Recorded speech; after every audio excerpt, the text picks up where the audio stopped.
हाँ ठीक ठाक। बाबा ये गुरु गोरखनाथ जी की जो यह भक्ति है, इसके करने के क्या क्या तरीके हैं?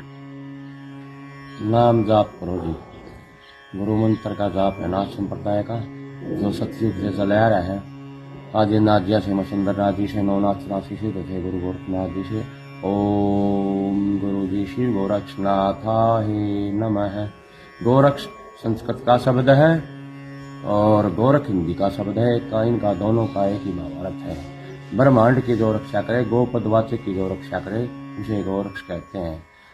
गोपद का अर्थ है अग्नि वायु पृथ्वी जल आकाश सूर्य चंद्रमा तारे गौ ब्राह्मण इंद्र इंद्री मनुष्य देवता इत्यादि, इनकी जो रक्षा करे उसे गोरक्ष कहते हैं। संस्कृत का भावार्थ है। अच्छा। गोरख गोपद का रख रखाव करे, रखवाली करे, पालन पोषण करे, उसे गोरख कहते हैं। अच्छा जी। हाँ, ब्रह्मांड का रख रखाव करे, पालन करे, उसे गोरख कहते हैं। हिंदी का शब्द है।